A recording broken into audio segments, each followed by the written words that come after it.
m'appelle Daniel Ibanez et je tiens à remercier Jérôme Bouvier de m'avoir accordé sa confiance pour l'organisation et des invitations sur cette rencontre.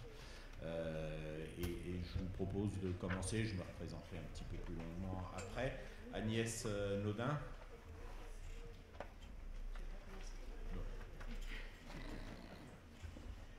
Est-ce que... Voilà, super. Là, c'est le saut sans bouée.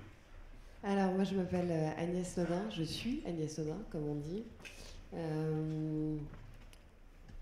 C'est un peu particulier de me présenter parce que je pense que à partir d'aujourd'hui, je vais dire que je suis journaliste et arrêter de dire que je suis ex-capitaine de police. Essayer d'avancer, en fait, tout simplement. Effectivement, il y a marqué là-haut lanceuse d'alerte aussi. Peut-être parce qu'au départ, j'ai commencé à écrire aussi, puis à dénoncer. Et donc après, on m'a collé l'étiquette de lanceuse d'alerte, qui est un petit peu particulière, qui n'est pas évidente. Et voilà, je suis venue pour vous présenter aujourd'hui justement pas forcément le rôle des lanceurs d'alerte, parce que ça, on le connaît bien, mais surtout qui ils sont et comment ils se retrouvent avec cette étiquette-là. Merci. Alexandre. Donc Alexandre Buisine, je suis un des secrétaires généraux du syndicat national des journalistes et donc journaliste à Lyon par ailleurs. Voilà, donc un petit peu sur le point de vue, moi je suis plutôt sur le point de vue journalistique, effectivement, comment les journalistes doivent appréhender entre guillemets les lanceurs d'alerte, les précautions à prendre aussi pour la sécurité de tout le monde et notamment des lanceurs d'alerte, c'est-à-dire effectivement le journaliste doit aussi pouvoir faire preuve de discernement à mon avis sur ces sujets-là pour pas créer des problèmes pour tout le monde. Ariane.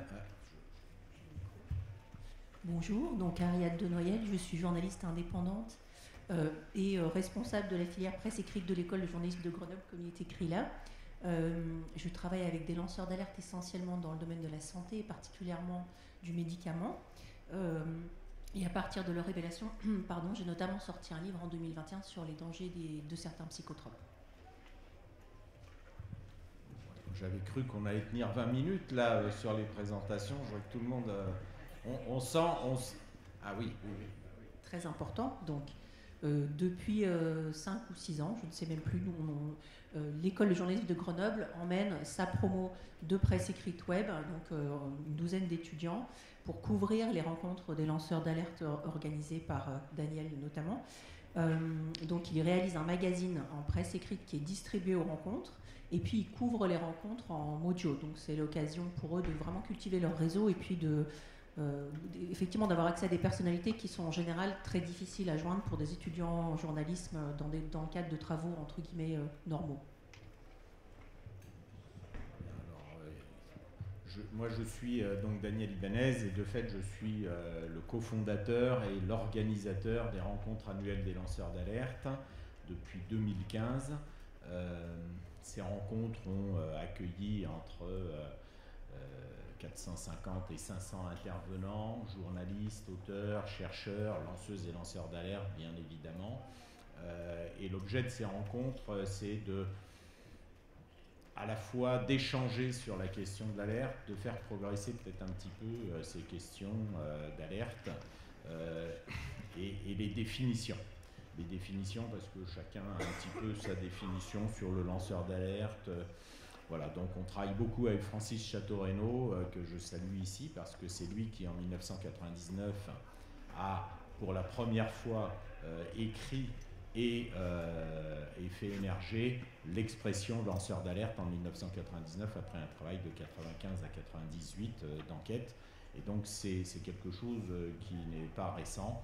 Dans ma présentation, je suis également engagé sur l'analyse, je peux te dire comme ça, Alexandre, l'analyse d'un projet qui s'appelle Lyon-Turin, ça coûte 30 milliards d'euros, donc un petit projet, et on m'a crédité de l'expression lanceur d'alerte.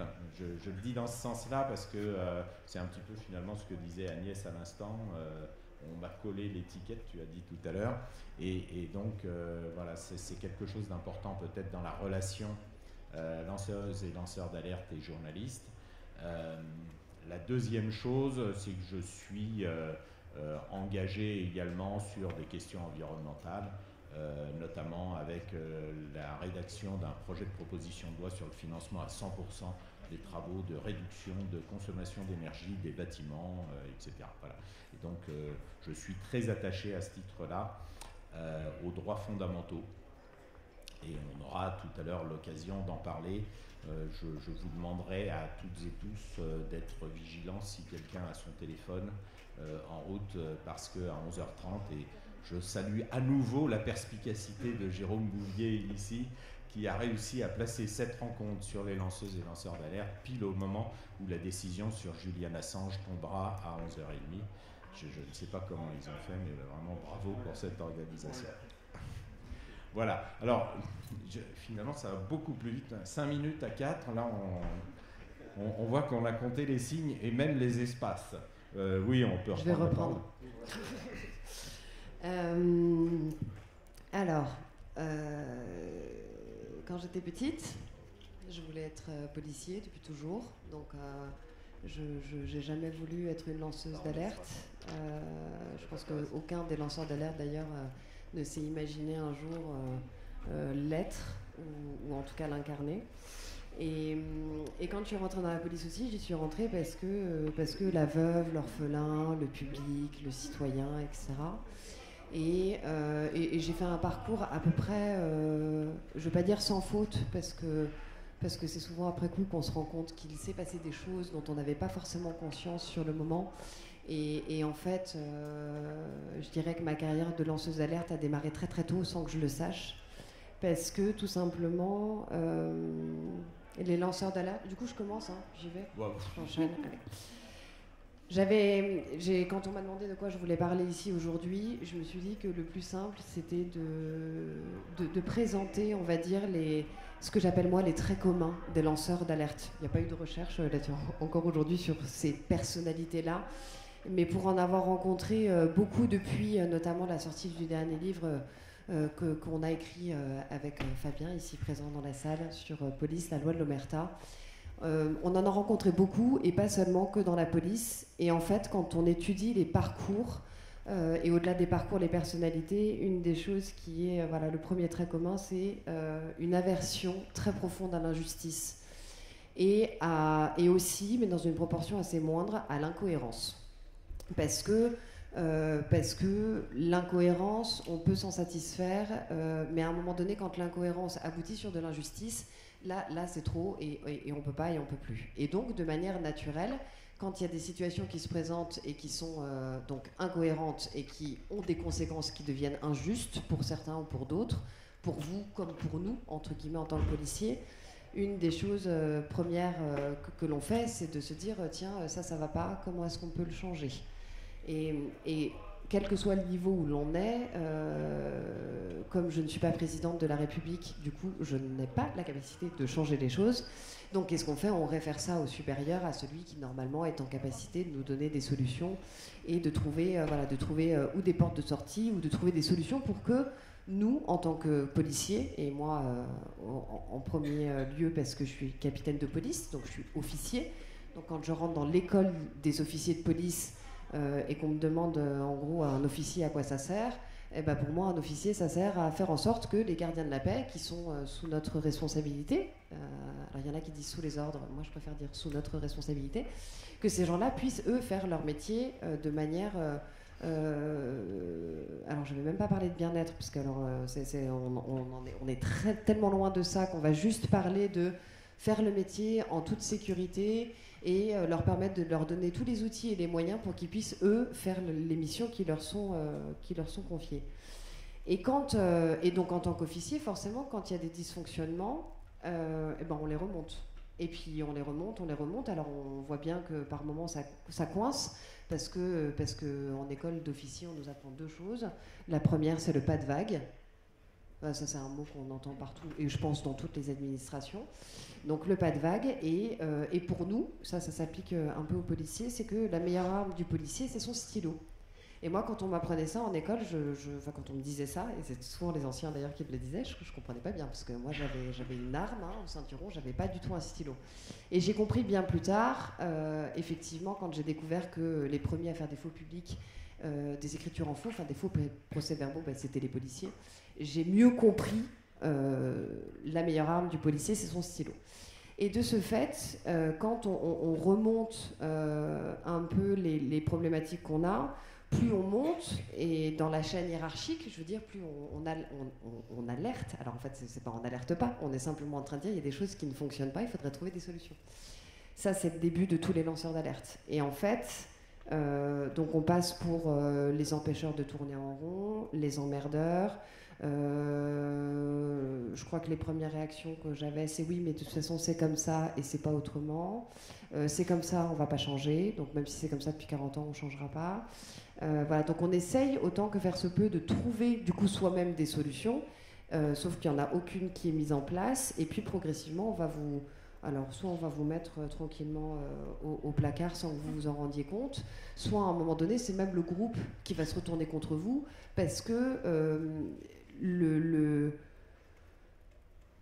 dans la police, même s'il y a des corporations, c'est-à-dire gardiens de la paix, officiers, commissaires, bien évidemment, il ne faut pas que tous ces gens-là s'entendent parce que s'ils s'entendaient, ce serait encore plus compliqué pour nos gouvernants. Donc on s'amuse. Généralement, tout est fait pour les monter les uns contre les autres. Et en tant qu'officier, quand on est dans l'école, on nous le dit, vous êtes entre l'enclume et le marteau. Donc l'enclume, c'est les gardiens de la paix, et le marteau, c'est les commissaires. Et donc, on est tous déjà, dès l'école, dans une ambiance quelque part de méfiance assez importante par rapport à ceux qui sont avec vous, donc qui sont des policiers aussi, mais qui sont de facto, par leur qualité, gardiens ou commissaires, contre vous. Et bien évidemment, ce sont ceux du dessus, donc les commissaires, enfin les officiers d'ailleurs, parce qu'il y a aussi plein de grades à l'intérieur de ces corps-là, qui sont normalement ceux à qui on réfère, parce qu'on a un devoir enfin c'est même pas un devoir, c'est une obligation, de rendre compte, donc une obligation d'information et de rendre compte. Donc quand il y a un problème, on les fait remonter. Et puis à un moment donné, quand on fait remonter des problèmes qui sont trop importants ou qui se réfèrent à ce qu'on va appeler la case du « on lave son linge sale en famille », là, on va se retrouver dans la position où on va se faire écraser parce qu'il vaut mieux en écraser un plutôt que tous les autres, ceux qui font partie du groupe et qui, à un moment donné, même si ils s'auto-censurent d'ailleurs la plupart du temps, parce que s'ils ne le faisaient pas, on serait tous des lanceurs d'alerte et donc on serait tous dans la même merde, donc c'est pas possible. Donc la plupart, on va dire la majorité des gens, généralement, font ce qu'il faut pour faire canard, se cacher, pas faire de vagues. Donc ça c'est très bien implanté, ça tout le monde l'a compris. Et parce que, comme dans tout, je pense, individu, quel qu'il soit et où qu'il soit, il y a toujours le fait de protéger son intérêt individuel. Et par exemple, moi ici, j'arrive ici en tant que alors je sais plus trop, mais en tant que journaliste, en tout cas futur journaliste. Donc mon intérêt individuel n'est pas d'aller taper sur les journalistes, mais en même temps, dans mon expérience de policière et d'écrivain, parce que les journalistes m'ont aidé, les journalistes m'ont censuré, j'ai un rapport aussi avec les journalistes qui est tel qu'il y a aussi beaucoup de choses à dire. Et donc mon intérêt individuel me dirait « ferme ta gueule, ne dis surtout rien, parce que sinon ils vont jamais vouloir travailler avec toi ». Donc ça, c'est la préservation de mon intérêt individuel. Et si je fais passer l'intérêt collectif de tous les lanceurs d'alerte qui ne sont pas ici aujourd'hui pour en parler, et du coup, il va falloir que je parle et que je laisse mon intérêt individuel de côté. Et ça, c'est valable partout, en tout lieu, à tout moment, sauf que dans la majeure partie des cas, on fait toujours primer son intérêt individuel sur l'intérêt collectif. Et je crois que c'est là où on peut situer l'étiquette de lanceur d'alerte. C'est quand on a tellement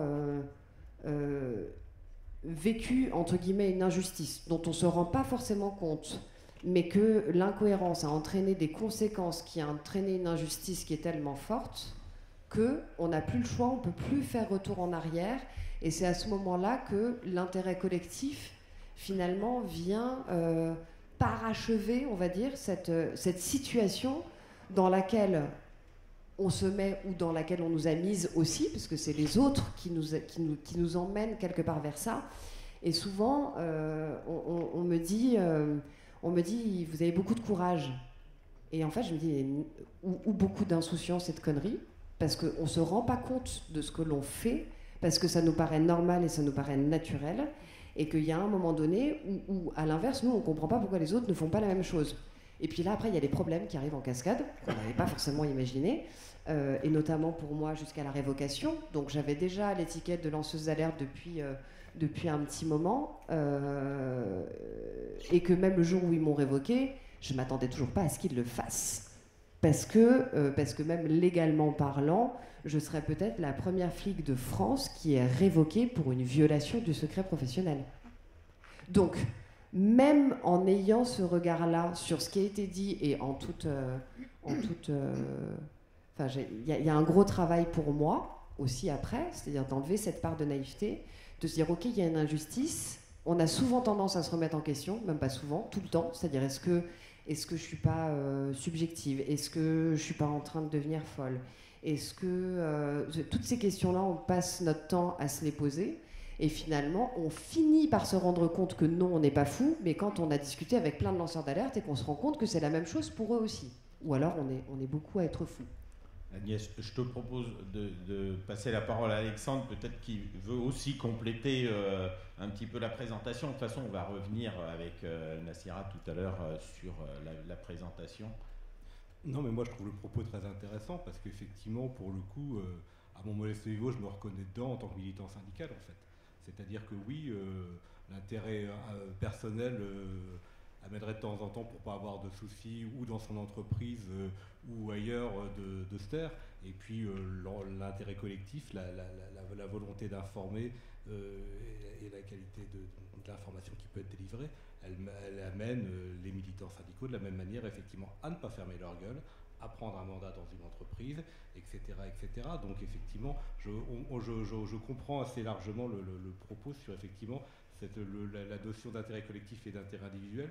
Là où je serais plus intéressé, c'est effectivement sur les problèmes qu'il y a, parce que c'est aussi la question qu'il y a avec les journalistes sur ce sujet-là, puisque c'est ce qui a été évoqué. Je trouve que c'est intéressant d'avoir un petit peu l'échange autour de ça aussi, puisqu'il y a certainement des incompréhensions ou des choses qui fonctionnent mal là-dessus. Moi, mon engagement est journalistique et syndical est aussi beaucoup autour de l'éthique professionnelle.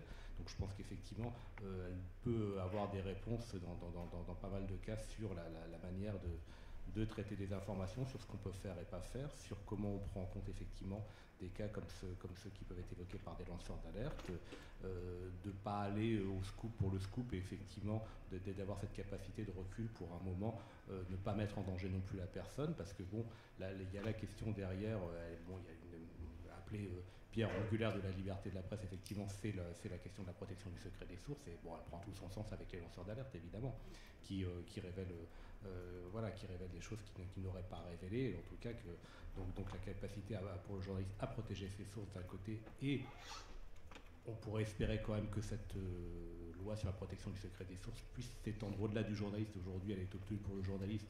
Peut-être que la loi est peut-être un peu perfectible, mais il y a déjà une grosse avancée. Mais en fait, le problème aujourd'hui, c'est comment cette protection du secret des sources peut s'étendre au-delà du journaliste pour tout ce qui gravite autour du journalisme et de l'information, et qui peuvent aider à protéger pour une part les lanceurs d'alerte, pour une part aussi les organisations qui a les lanceurs d'alerte. Il y a toutes ces questions-là pour moi qui se posent autour de pour avoir une bonne information du public, parce que l'information sans protection du secret des sources et sans révélation comme celle-là, c'est de la communication, quoi. C'est pas tout à fait la même chose. Donc c'est pour ça qu'il est très important d'avoir ce cadre-là. Mais moi, je serais intéressé de savoir effectivement quels sont les problèmes qu'il peut y avoir avec les journalistes autour de ces sujets-là.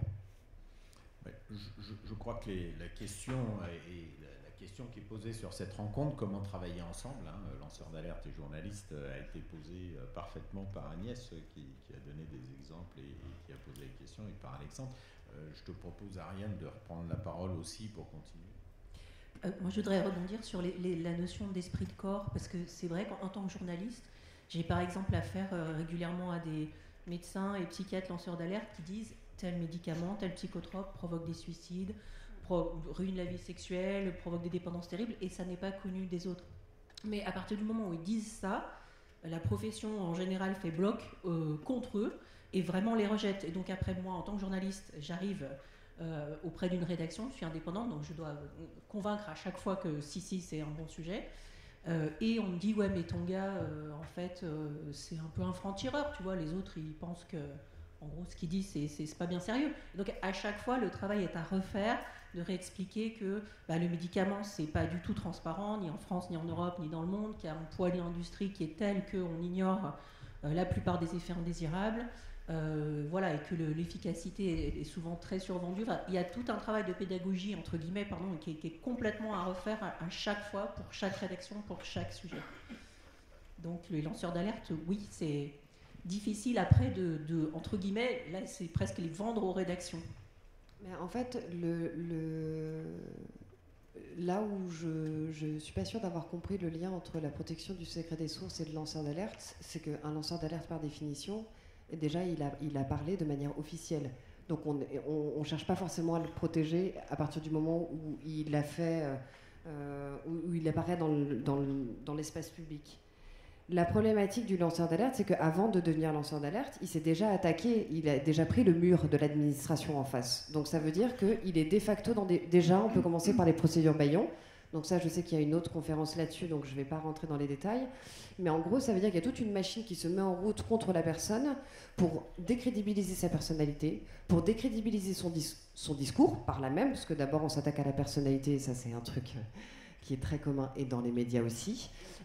Ensuite, une fois qu'on a décrédibilisé ça, on l'attaque sur tous les fronts, judiciaires, administratifs, parce que l'administration, bien évidemment, se sert de ses propres fonctionnaires pour pouvoir monter des dossiers et ils jouent leur rôle d'avocat. C'est-à-dire que moi, quand on me révoque, c'est pas l'administration qui a payé un avocat pour monter un dossier. Ce sont des fonctionnaires de police, donc payés par vous, qui ont fait cette procédure-là pour pouvoir derrière m'attaquer. Sauf que moi, quand je vais devant le tribunal administratif ou judiciaire, je les paye les avocats et je les paye très très cher. Donc il y a on se prend de front l'administration, on a énormément d'argent entre guillemets à sortir pour pouvoir se défendre face à ça, et comme on se pose sans arrêt la question de savoir déjà si c'est pas de notre faute aussi, souvent c'est le côté pas imposteur mais quasiment, c'est-à-dire de se dire vraiment est-ce que c'est pas moi qui ai fait une connerie ou ce genre de choses là. On va se remettre en question nous et on remet pas forcément en cause le système puisque c'est tout le système qui vient face à vous, donc forcément vous vous dites c'est moi qui ai un problème, je suis le vilain petit canard. Et une fois qu'on en est arrivé là, on est à la limite de la paranoïa, donc on est soit en état de stress post-traumatique, il y a tout un tas de choses forcément médicales qui arrivent parce que le corps forcément prend ça en pleine face et il faut qu'il y fasse front. Donc quand on arrive au moment où on va éventuellement parler, parce que finalement les journalistes sont notre dernier recours, parce que ça veut dire qu'avant il y a déjà eu tout un parcours pour dénoncer les choses, et que quand on arrive devant les journalistes, on n'est plus en capacité, on ne sait plus comment on s'appelle, on n'est plus en capacité de parler, on n'est plus en capacité d'expliquer les choses parfois de manière cohérente, rationnelle, chronologique, tout ce qu'on veut. Et le problème principal pour moi des journalistes, il y en a deux. C'est le problème du buzz, donc il faut toujours faire le buzz, ça, et la rapidité. C'est-à-dire que les journalistes n'ont pas le... Alors, je ne sais pas s'ils n'ont pas le temps, s'ils ne le prennent pas, ou si derrière les rédactions appuient tellement qu'en fait, on ne leur donne pas le temps non plus de fouiller. Je crois que je me dis que c'est ça. Or, le lanceur d'alerte, la première chose dont il a besoin, c'est de temps pour pouvoir s'exprimer, pour pouvoir raconter les choses. Et comme parfois c'est pas forcément compréhensible, ça demande aux journalistes de ne pas forcément juger ce qui est dit, parce que souvent les premiers réflexes c'est ah non mais c'est trop gros, c'est pas possible, ça ne peut pas se passer comme ça, ça n'est pas, on est dans l'ordre de l'incompréhensible. Et même moi encore aujourd'hui en tant que lanceuse d'alerte, j'entends des gens qui me racontent des histoires et où je me dis mais est-ce que c'est possible? Parce que le lanceur d'alerte, à un moment donné, il sort de tout principe de réalité et de légalité. Et quand la justice s'en mêle, c'est encore une autre histoire. Alors, je crois qu'Agnès voulait faire quelques observations. Oui, parce que là, c'est effectivement, il y a la bataille un peu administrative, etc. Et puis, mais elle n'est pas forcément visible. Et ça, le problème de visibilité, nous on arrive à un moment pour éventuellement rendre visible le combat, mais je reconnais aussi par rapport à ce que vous disiez, dans les rédactions il existe une forme d'allergie à la complexité et on arrive avec des sujets hyper complexes. Pour le médicament c'est pareil, il faut expliquer oui, effectivement, alors les gendarmes du médicament, c'est ça, et puis les comités, machin, et choses, et déjà, on a perdu un peu la bataille, donc voilà, le problème de l'allergie et la complexité, après, ça rejoint forcément le buzz, c'est très difficile de faire du buzz avec des sujets hyper compliqués. Et juste un mot, et je crois qu'il ne faut pas sous-estimer l'aspect de fabrication du doute. Parce qu'en fait, à chaque fois qu'un sujet est complexe, on le recomplexifie avec des experts qui arrivent, alors des experts en déontologie, etc., des experts en sciences. Irène Frachon en a fait les frais avec l'agence du médicament, les experts qui tiennent la plume d'ailleurs de parlementaires, etc. Donc je crois qu'il ne faut pas sous-estimer dans cette approche cette question-là. Voilà, donc Alexandre, peut-être un dernier mot aussi là-dessus, et Nassira qui arrive, et merci. Non, simplement, oui, c'est là où il peut y avoir incompréhension, c'est que le journaliste, par essence, il doit cultiver le doute dès le départ, en fait. Il ne peut pas prendre les choses pour argent comptant. Donc effectivement, c'est sûr que peut-être qu'il peut y avoir ce choc entre le lanceur d'alerte qui est déjà dans un état difficile et le journaliste qui va pas prendre les choses, peut les prendre avec intérêt, mais il doit systématiquement cultiver le doute pour travailler correctement, en fait, remettre en question entre guillemets chaque chose pour être sûr d'être au plus juste. Et après, vous avez en partie répondu à la question, c'est qu'effectivement le journaliste, en fait, il travaille pas tout seul, il travaille dans un journal.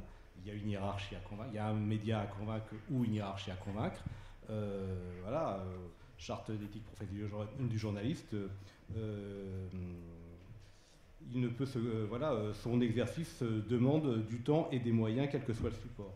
Et c'est pas complètement anodin qu'il se soit écrit ça, parce qu'effectivement, la capacité à avoir du temps et des moyens, elle se décrète pas. Et c'est que, évidemment, le journaliste, il a plusieurs bornes. Il a la borne normalement de la place, elle n'est pas infinie dans un média. Il a le borne du temps. Et après, effectivement, il a la pression par-dessus pour effectivement sortir les choses le plus vite. Donc, c'est aussi se battre en interne quelque part, de pouvoir dire non, le sujet n'est pas prêt, je veux 2 jours de plus pour faire les vérifications nécessaires. Donc c'est pas, il n'est pas décisionnaire là-dessus, il a toujours la pression effectivement sur ce sujet-là. Et c'est toujours plus facile de dire oui et de donner son papier même pas terminé, que plutôt que de dire non, que de faire valoir son éthique professionnelle, de dire non et s'opposer à sa hiérarchie pour dire non, j'ai besoin d'une semaine de plus pour travailler, mon sujet n'est pas prêt, les vérifications n'ont pas été faites. Il y a beaucoup d'exemples qui montrent ce que ça donne, des sujets publiés sans vérification faite. On pourrait reprendre l'affaire d'Xavier Dupont de Ligonnès, où effectivement tout le monde annonce son arrestation parce qu'on n'a pas fait les vérifications, mais comme le buzz effectivement a fait que tout le monde est allé dans le même sens. Donc il y a ça. Sur la protection du secret des sources, le journaliste il essaye aussi de vérifier.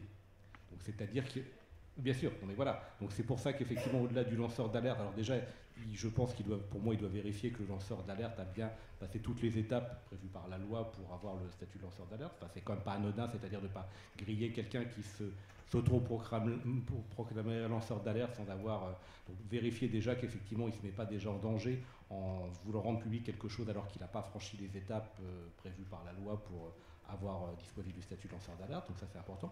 Et après le journaliste, les informations en main, il doit les confronter effectivement et les vérifier avec les sources qu'il peut avoir, et il doit pouvoir assurer la protection des sources des gens qui lui confirmeront ou infirmeront ce qu'a donné le lanceur d'alerte. Donc c'est là où je dis qu'effectivement la notion de la loi sur la protection du secret des sources est importante, pour une part pour le lanceur d'alerte, mais surtout pour que le journaliste ait la capacité à vérifier avant de publier. Donc je pense effectivement qu'on est sur des problématiques qui sont proches, mais c'est vrai qu'il peut y avoir cette confrontation humaine entre un journaliste qui doit douter en permanence, parce que c'est la culture du doute, pour moi, elle est fondamentale dans le fait de travailler correctement, et le lanceur d'alerte qui est déjà effectivement dans un état psychologique difficile et qui peut peut-être mal supporter effectivement d'avoir quelqu'un qui doute en face de lui. Ça, je comprends tout à fait. Merci. Non, ne pardonne pas. Merci Alexandre. Désolé du retard. Merci la RATP pour la pagaille encore ce matin. On est, je ne sais pas combien de millions de lanceurs d'alerte dans les réseaux souterrains de la RATP. Je prends tout ça en cours de route. J'ai cru comprendre que vous aviez donc fait une présentation. Je crois que vous vouliez ajouter une dernière chose avant, peut-être, et je crois qu'il y a quelque chose d'important qui a été dit à l'instant, Alexandre, et si on peut un peu aller plus loin sur la question de qui est un lanceur d'alerte, c'est-à-dire, est-ce qu'on doit uniquement travailler, nous journalistes, avec les lanceurs d'alerte qui ont un statut, ou celles et ceux qui se définissent dans leur profession comme lanceurs d'alerte parce qu'ils ont une expertise qu'ils n'arrivent pas à faire exister, parce qu'ils sont mis de côté par la hiérarchie et qu'ils ont des choses à révéler, est-ce qu'elles et eux aussi peuvent travailler avec les journalistes? Je pense que c'est important de peut-être faire un petit point là-dessus.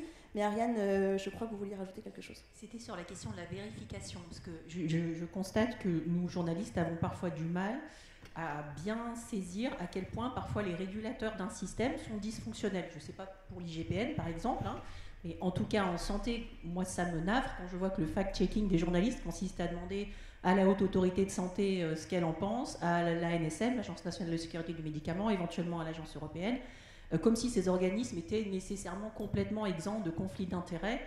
C'est absolument faux. Souvent, donc, je rappelle, le Formindep, qui est le seul organe un peu indépendant de formation des médecins, a fait retirer le Formindep a fait retirer déjà 2 fois des recommandations de la Haute Autorité de Santé parce qu'il y avait des conflits d'intérêts dans les commissions. Donc il faut se méfier, et le fact-checking, c'est pas juste aller voir la parole entre guillemets officielle.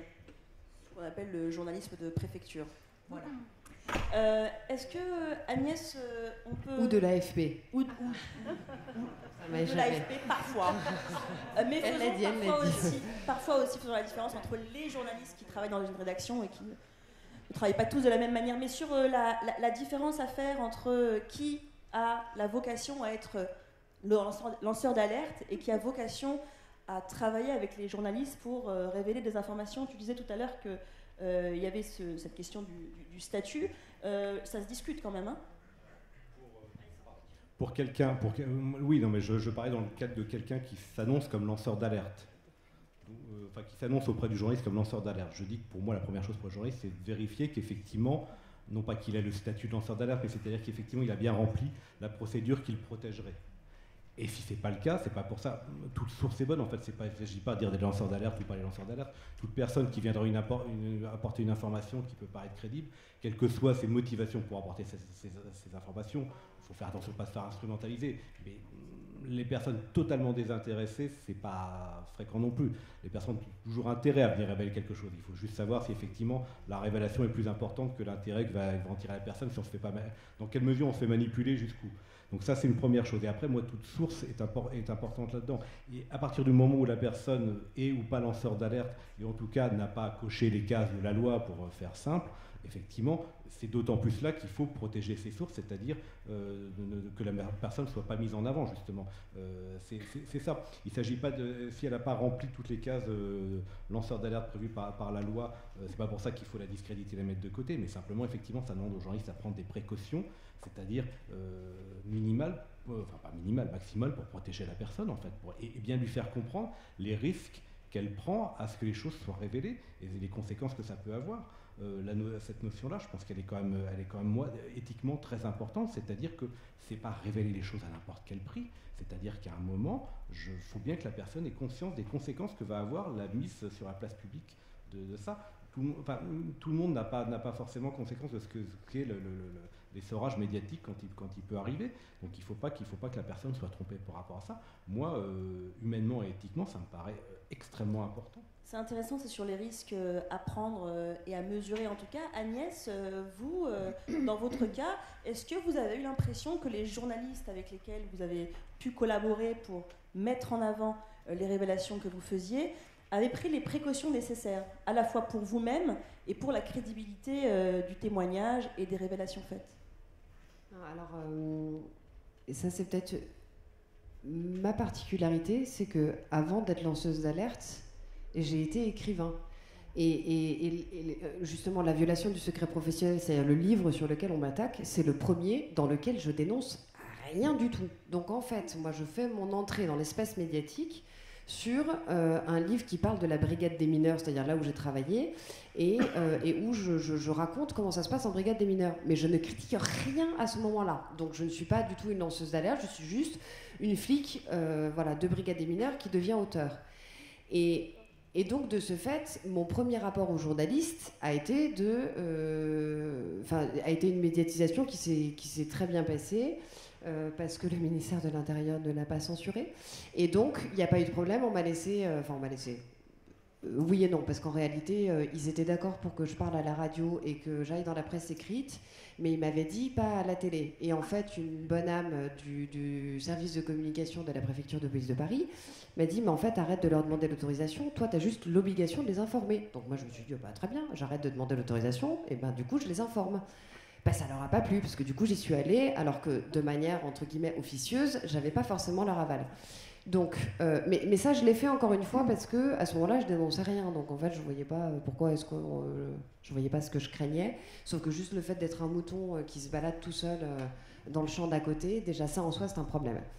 Ensuite, je me suis mise à dénoncer les choses à partir du 2e, dans le 3e, 4e, et après, ça n'a fait que entre guillemets augmenter. Mais toujours pas cette étiquette de lanceuse d'alerte. C'est-à-dire que moi, je ne suis pas allée devant le défenseur des droits en lui disant... non, parce qu'à l'époque, il n'avait pas encore pris en compte ça, mais je ne dénonçais rien, donc du coup, je n'avais pas cette étiquette de lanceuse d'alerte. J'ai écrit 5 livres avant d'en arriver donc au dernier, et c'est celui-là qui finalement m'a valu cette étiquette qui m'a été collée, parce que c'est pas moi qui me suis décrétée lanceuse d'alerte un matin quand je me suis réveillée. Mais quand on a écrit le livre Police, la loi de l'Omerta, soit tu fermes ta gueule, soit tu fermes ta gueule, les journalistes à ce moment-là, c'est eux qui ont décrété que j'étais une lanceuse d'alerte. Il n'y en a aucun qui m'a demandé si j'avais fait une demande auprès du défenseur des droits, si j'avais suivi telle procédure ou telle autre. Parce qu'en réalité, je pense que la plupart des journalistes partent du principe qu'il y a une forme d'expertise qui est faite. En plus, moi, j'étais déjà passée dans les médias, donc j'avais déjà l'étiquette de « OK, elle sait parler », et donc, entre guillemets, ça passe plus facile pour moi. Et puis après, les emmerdes ont commencé, et c'est une fois qu'on rentre dans le système des représailles qu'on devient une lanceuse d'alerte. En fait, c'est pas avant. Lanceuse d'alerte, pour moi, il y a le fait déjà, c'est-à-dire qu'on n'est plus dans le secret des sources, on n'est plus dans l'anonyme, on a ouvert la parole, et il y a des représailles. Et c'est aussi le fait de subir ces représailles-là qui font qu'on devient des lanceurs d'alerte. Donc qu'est-ce que j'ai fait ? Fabien, ici présent, me dit, ce serait quand même bien que tu saisisses ce défenseur des droits. Ok, donc je l'ai fait en juillet l'année dernière. Donc là, on était au tout début de la nouvelle loi, alors pareil, je ne rentre pas dans le côté juridique, de la nouvelle loi sur les lanceurs d'alerte, mais il se trouve que le défenseur des droits est celui qui, aujourd'hui, en tant qu'autorité indépendante, administrative, peut donner ce statut-là à certains et pas à d'autres. Et donc, en fait, ils ont démultiplié toute une espèce de palette. Donc, il y a les lanceurs d'alerte, les facilitateurs de lanceurs d'alerte, etc., etc. Donc il y en a 2 des témoins de notre livre qui ont obtenu le statut de lanceur d'alerte. Moi, ça fait depuis le mois de juillet qu'ils sont en train de plancher dessus. Normalement, ils ont 6 mois pour le faire et on en est encore là. Donc aujourd'hui, quand les journalistes me disent « Vous êtes lanceuse d'alerte ?» je dis « Non, pas encore. C'est-à-dire de manière juridique, je n'ai pas ce statut-là. » Donc moi, je ne dis jamais que je suis lanceuse d'alerte. Parce que je suis juriste. Et que, du coup... Sauf que c'est quand même comme ça qu'on continue à vous appeler. Oui, mais parce que c'est comme ça que dans les médias et dans le... Parce que les médias savent, donc les journalistes qui continuent de m'appeler, parce que du coup, ils suivent. Et alors, donc, quand il y a eu ma première audience auprès du tribunal correctionnel de Nanterre, il y avait l'AFP qui était là, puis il y avait des petits journalistes aussi qui étaient là. Il y a eu, pendant 2h30 au tribunal, il y a eu un acharnement. Donc là, on a fait de la décriminalisation sur la personnalité. Donc c'est-à-dire 2h30 où on n'attaque que sur ma personnalité. Donc là, c'est l'ego aussi qui mange pas mal. Et c'est un truc, on a l'impression de passer dans une machine à laver. D'autant plus qu'étant capitaine de police, se retrouver à cet endroit-là, c'est quelque chose qui est très... qui est émotionnellement qui est très difficile. Et ensuite, effectivement, l'AFP a fait ce qu'ils avaient à faire. Les journalistes derrière qui ne m'ont pas... Alors, ils m'appellent tout le temps quand ils font... mais ça veut dire quoi, l'AFP a fait ce qu'ils avaient à faire? Bah oui. Donc, à l'agence France Presse. Voilà, moi, je crois aujourd'hui, ça n'engage que moi, que le ministère de l'Intérieur alors, donne la plupart de ses sources ou de ses statistiques ou ce genre de choses-là. Effectivement, le Parisien en premier, ça c'est sûr, mais à l'AFP de manière plus générale, et qu'en fait, comme on ne discute pas ou pas assez, entre guillemets, les statistiques et les analyses qui en sont faites derrière, du coup, les journalistes reprennent les statistiques qui sont faites... voilà, quand on me demande vous avez des chiffres, je suis incapable de vous en donner parce que de toute façon, tous les critères d'évaluation sont faits pour noyer le poisson et pour vous montrer ce qu'on a envie de vous montrer. Et les journalistes sont aussi des victimes entre guillemets de ça. Donc, quand effectivement on se retrouve avec des journalistes à ce moment-là qui nous connaissent très bien, hein, ça fait 5 ans qu'ils m'appellent quand ils ont besoin, BFM tous les 4 matins dès qu'il y a une petite fille qui se fait violer. Je suis la première, je pense que je dois être à Brigade des mineurs dans tout le listing de BFM, donc ils appellent. Mais à ce moment-là, quand je leur dis, mais vous savez quoi, la procédure, en fait, je vous l'envoie, lisez-la. C'est-à-dire, ne prenez pas, moi, ce que je vais vous dire, prenez le temps de lire la procédure et de voir, en fait, de quoi on est en train de parler. Et bien, le retour des journalistes, c'est, mais non, mais j'ai pas le temps, puis je te fais confiance. Bah non, en fait, là, me fais pas confiance, va lire les choses, va te faire ta propre opinion sur les choses. Mais au moins, alors là, du coup, c'est moi en tant que lanceuse d'alerte que je protège, c'est que moi, je leur envoie les documents. Après, s'ils veulent pas les lire, ils ne les lisent pas. Et puis s'ils me disent, bah oui, elle m'a dit ça, t'avais tout en main, hein, donc tu te débrouilles après. C'est intéressant ce que vous dites parce que ça pose la question de la complexité ou de l'argument, de la technicité des sujets, qu'ils soient scientifiques ou qu'ils soient autres d'ailleurs, comme vous, Agnès, sur le fait qu'on n'aille pas jusqu'au bout dans ce travail de collaboration avec les lanceurs d'alerte ou qu'on soit à minima parce que ça fait peur. Mais peut-être une question à tout le monde, du coup, sur comment on passe d'alerte à lanceur d'alerte. C'est quoi le processus? Qu'est-ce qui fait qu'une alerte, qui est dans la main de n'importe qui, entre guillemets, se transforme ensuite en quelque chose lié à un lanceur d'alerte et qui donc, du coup, a une forme de crédibilité éditoriale, publique, journalistique? Oui, moi je veux bien essayer de recontextualiser tout ça d'un point de vue un petit peu plus général peut-être, sur tout un tas de choses. Dans lanceur d'alerte, en fait, il y a le mot alerte et le mot lanceur. C'est deux choses différentes. Donc il y a une personne et il y a une situation, des faits.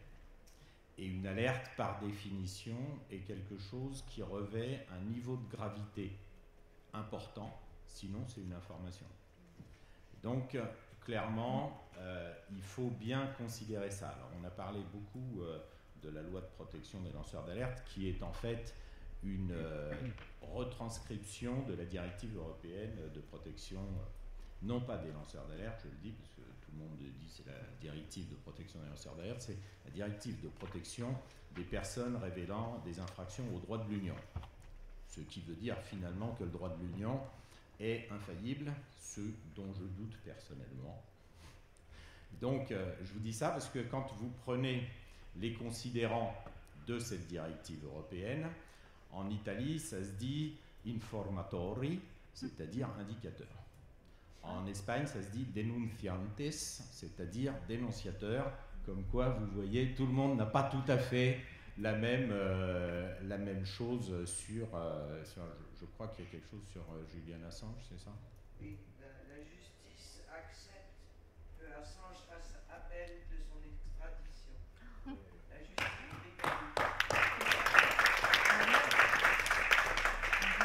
légalise. Bien, donc je poursuis. Merci Dominique Pradalier. Donc, il y a cette question de la définition d'alerte et je crois qu'il faut vraiment l'intégrer dans le rapport entre journalistes et lanceuses et lanceurs d'alerte. Ensuite de ça, quelle est cette démarche du lanceur d'alerte? En fait, le lanceur d'alerte, d'abord et avant tout, il est un alerteur.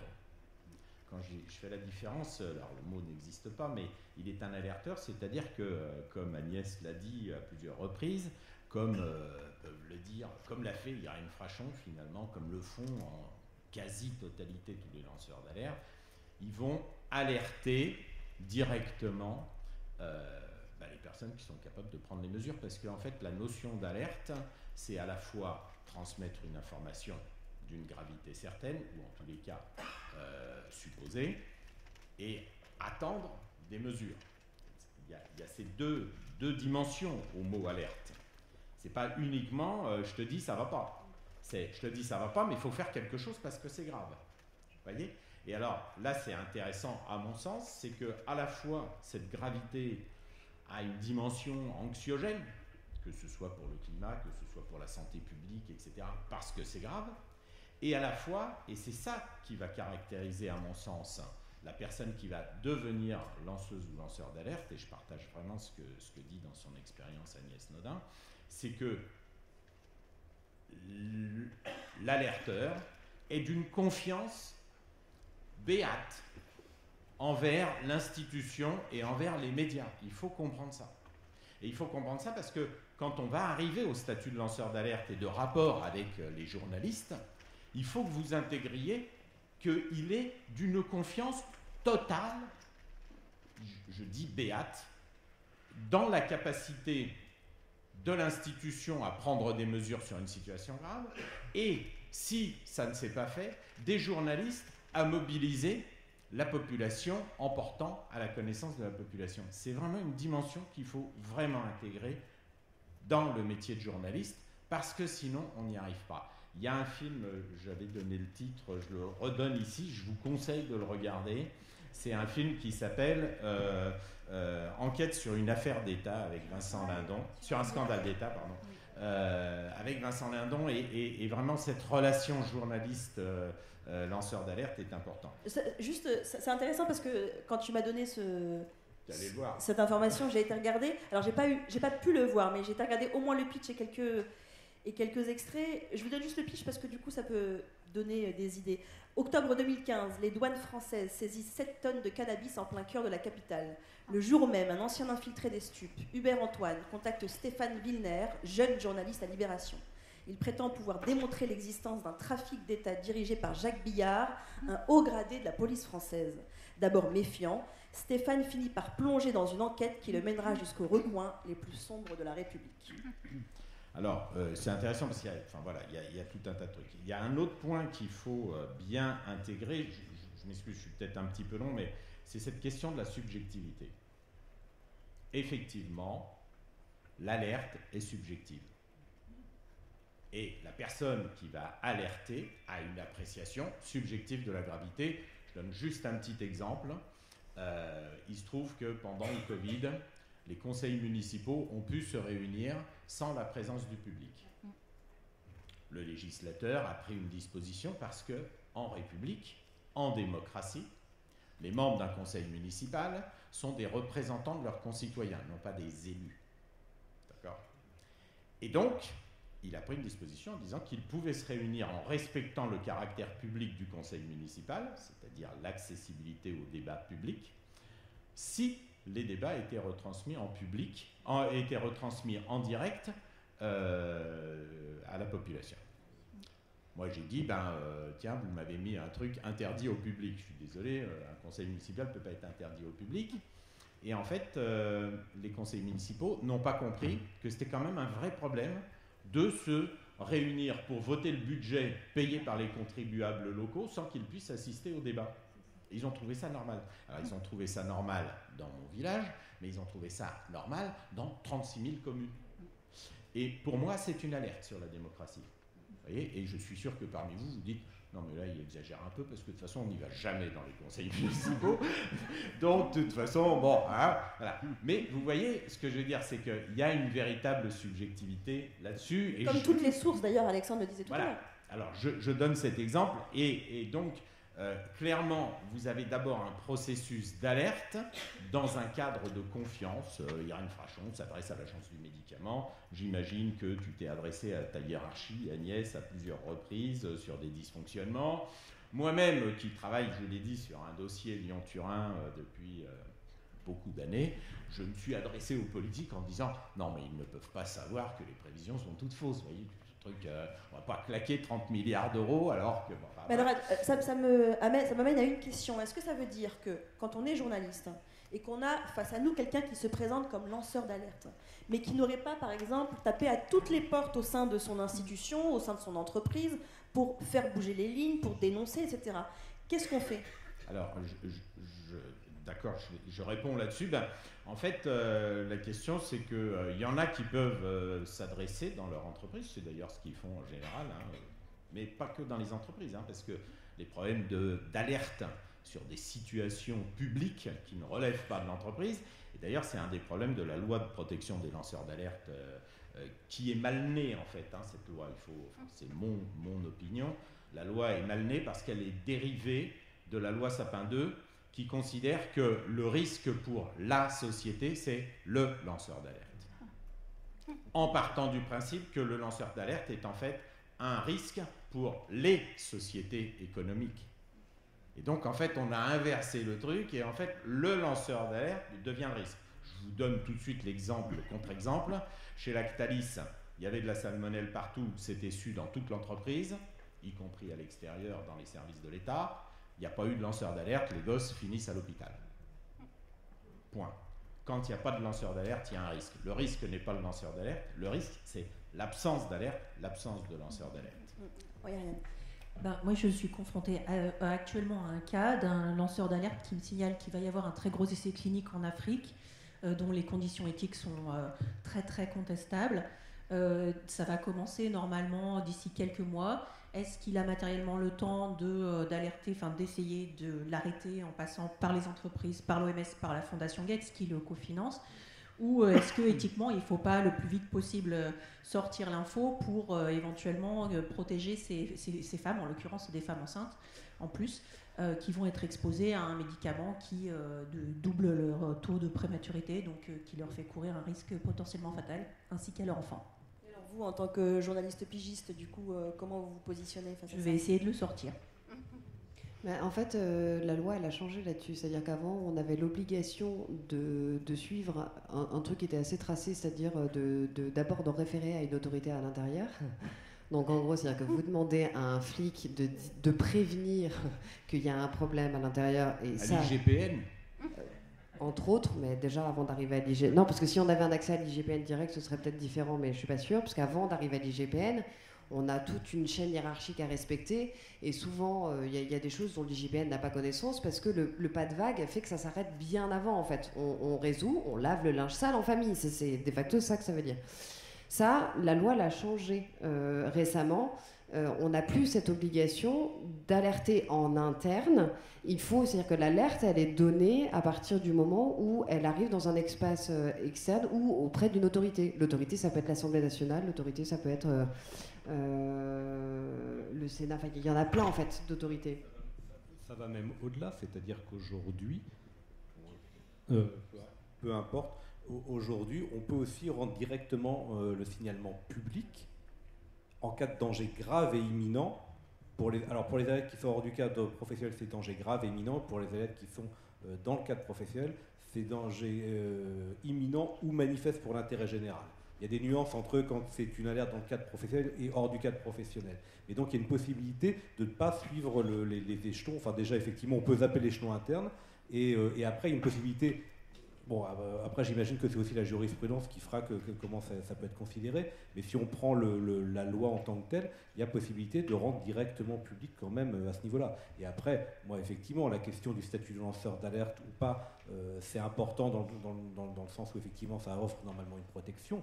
Et c'est pas... Moi, une question, c'est une source ou pas une source, elle est crédible, elle n'est pas crédible. Mais il faut que je le prenne en compte sur la protection de la personne. Et bien, faire comprendre à la personne, pas prendre juste l'information, et bien faire comprendre à la personne les risques qu'il peut y avoir aussi pour elle dans ces conditions-là, selon son statut ou pas, quoi. Et pour le journaliste. Oui. Parce qu'une fois que lui, l'information, il l'a et qu'il va la donner, enfin, je veux dire, vous, par exemple, si c'est vous qui faites ce travail-là, à partir du moment où on rentre contre les intérêts financiers, et alors là, mais quel qu'il soit, et où, enfin, peu importe d'où qu'ils viennent, je veux dire, le lanceur d'alerte et sa crédibilité, c'est le cadet de vos soucis, parce que du coup, c'est vous qui devenez lanceur d'alerte. En réalité, je ne comprends pas pourquoi tous les journalistes ne sont pas lanceurs d'alerte. C'est-à-dire que de manière de facto dans la loi, vous devriez tous l'être. Oui, pour une part, oui. Après, on peut faire les journalistes, c'est compliqué. C'est aussi pour ça que, petite incidente, je voulais dire que tous les journalistes ne travaillaient pas comme ceux de BFM TV, comme vous avez cité tout à l'heure. Non, mais voilà. J'entends cette question-là. Non, mais je ne, bien sûr, je ne globalise. Non, mais BFM TV est un média d'information continue, donc ça joue beaucoup dans l'approche des choses. Et c'est pour ça que je voulais dire, il y a des bons et des mauvais journalistes partout, donc à BFM TV comme ailleurs. Et ensuite, le type de média fait qu'effectivement, tous ne travaillent pas de la même manière. Et le côté, je vous fais confiance, je ne lis pas les documents, à titre personnel, j'aurais du mal à le pratiquer au quotidien. Sur ce que vous disiez, Alexandre, sur l'évolution législative, il y a aussi une notion d'appréciation, parce que qu'est-ce qui est un danger grave et imminent Oui, alors moi je voudrais intervenir sur cette histoire-là, parce que, comme vous le savez, il y a une loi sur l'alerte et les lanceurs d'alerte qui a été sortie par Marie-Christine Blandin, que je salue, coucou Marie-Christine, et qui fait que le Code du travail, depuis 2016, dit quelque chose. Le travailleur alerte immédiatement son employeur lorsqu'il constate un risque pour la santé publique et l'environnement. Alerte immédiatement, présente l'indicatif niveau CE1, CE2. C'est pas peut alerter son employeur. C'est pas peut choisir d'alerter. Vous voyez, c'est alerte immédiatement. D'ailleurs, je le dis aux syndicalistes qui nous écoutent, quand on n'alerte pas, on commet une faute grave qui pourrait justifier un licenciement. Parce qu'on n'a pas alerté. Ben oui, quand même, il faut le dire. Et alors donc, c'est bizarre parce que derrière, Sapin se pointe avec une loi pour protéger un lanceur d'alerte qui a déjà une obligation forte dans son contrat de travail. Donc, sur la question de l'alerte, vous voyez, c'est un truc, c'est un peu spécial quand même. C'est-à-dire qu'on est en train de mettre toute une architecture juridique là où il y a un code du travail, qui ne s'applique pas d'ailleurs à Agnès Naudin, puisqu'elle est dans la fonction publique. Donc ça, c'est la première chose. Je voudrais juste dire un mot ensuite, dans cette relation journaliste-lanceur d'alerte. Il faut comprendre que l'alerteur agit par intuition républicaine et citoyenne. En fait, ce que je veux dire là-dedans, c'est que peut-être sans le savoir, Irène Frachon, lorsqu'elle intervient parce qu'elle découvre la toxicité de l'isoméride et du Mediator, en fait, elle fait référence à l'article 4 de la Déclaration des droits de l'homme. La liberté consiste à pouvoir faire tout, illustration, à vendre des médicaments et à les produire, à faire tout, ce qui ne nuit pas à autrui, pas du poison. Quand Antoine Deltour intervient sur les LuxLeaks et donc sur l'optimisation fiscale industrialisée par les cabinets de conseil comptable et le Luxembourg, il fait référence, sans doute de manière intuitive, à l'article 13 de la Déclaration des droits de l'homme et du citoyen, qui veut que toute personne participe à la contribution et au financement de la puissance publique à hauteur de ses facultés. Et que quand on triche sur l'impôt, en fait, on ne participe plus à l'effort national de la contribution publique pour des services publics. Que quand Agnès Naudin intervient, elle intervient sans doute aussi dans l'intuition de l'article 12 de la mission de la force publique, qui est la garantie des droits de l'homme et du citoyen. Et donc, ce que je veux, il faut vraiment comprendre cette dimension et relier cette question de l'alerte, pas uniquement à un problème qu'on met en évidence, mais à une vision générale et intuitive des droits fondamentaux. J'attire vraiment votre attention là-dessus, parce qu'on fait rarement ce lien, alors qu'il me paraît essentiel. Alors on a parlé de ce qu'est un lanceur d'alerte, de ce qu'est une alerte.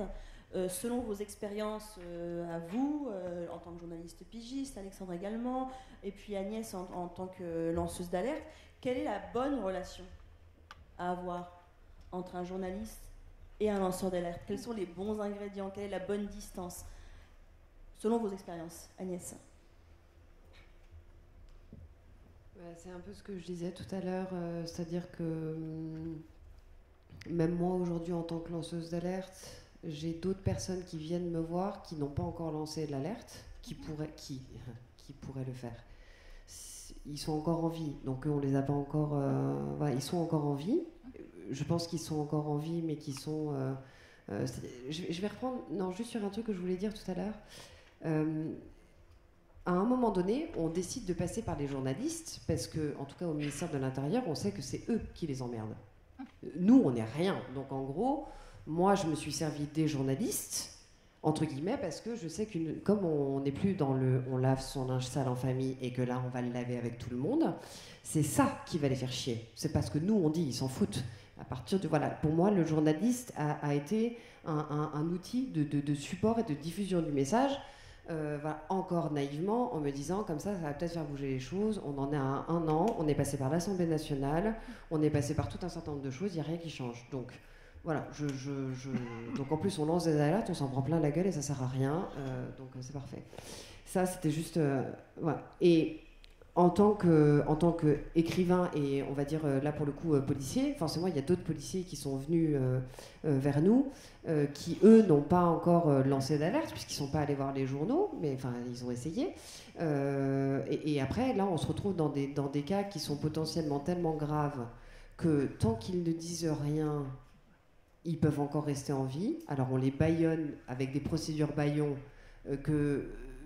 mêlant en plus la justice, et donc là, parce que moi je me disais, le ministère de l'Intérieur, ils font un peu ce qu'ils veulent, et très bien, mais il y a encore le paravent, c'est-à-dire que j'avais encore cette naïveté de croire que le ministère de la Justice, qui est au-dessus, permettait, on va dire, quelque part de rendre justice. Et en réalité, dans certains cas, la justice est aussi, je pense... allez, je vais être sympa en disant qu'elle est parfois manipulée pour pouvoir servir les causes de ceux qui veulent faire taire les lanceurs d'alerte. Parce qu'en fait, il y a tellement d'argent à la clé.